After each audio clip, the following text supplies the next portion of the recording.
கிறிஸ்தேசுவின் நாமத்தினாலே இந்த காலை நேரத்தை உங்களை வாழ்த்துகிறேன்.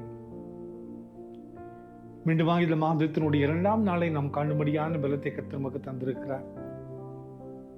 திருமறையிலே யாத்திராகமம் 2:25 தேவன் அவர்களை நினைத்தருளினார் என்று வாசிக்கிறோம்.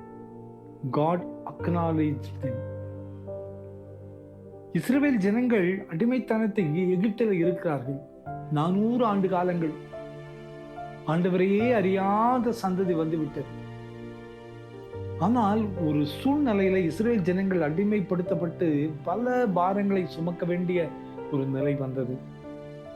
அந்த நிலையில நம்மை உருவாக்கின ஆண்டவர் வல்லவர் என்பதை அறியாதபடி அவர்கள் இருக்கிற எகிப்து அடிமைத்தன தேசத்தில் முறையிடுகிறார்கள், கதறுகிறார்கள், கதறி கதறி தங்களுடைய வேதனை வெளிப்படுத்துகிறார்கள். ஆனால் தம்மை நோக்கி கூப்பிடாத அந்த ஜனங்களை கூட கர்த்தர் நினைவு கூறுகிறார். ஆண்டவருக்கு அந்த ஜனங்களுக்கு சம்பந்தமே இல்லை. ஆனா ஆண்டவர் அந்த ஜனங்கள் மீது அன்பு வைத்திருக்கிறார். ஆண்டவர் அவர்களுடைய பாரங்களை அறிந்திருக்கிறார். எனவே அவர்கள் படுகிற பாடுகளின் நிமித்தம் கர்த்தர் அவர்களை நினைத்தருளினார் என்று திருமறை சொல்லுகிறது.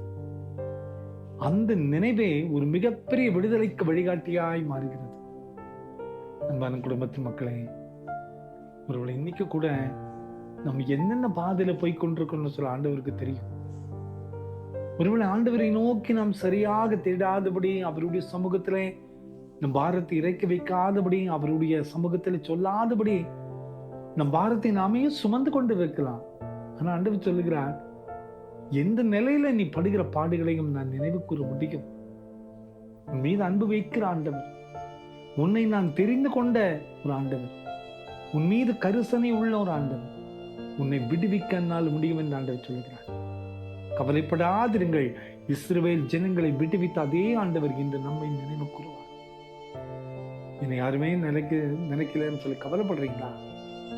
என்னை எல்லாரும் மறந்து என்னை கைவிட்டு விட்டார்கள் என்று சொல்லி சோர்ந்து நிற்கிறீங்களா?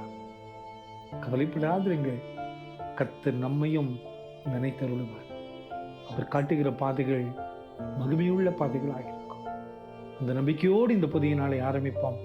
ஆண்டவரே, என்னையும் நினைத்து பாரும் என்று சொல்லி நம்மை ஆண்டவருடைய சமூகத்தில் அர்ப்பணிக்கும் போது நிச்சயமாய் நமக்கு ஒரு புதிய விடுதலை பாதையை உருவாக்குவார். ஜெபம் பண்ணலாமா?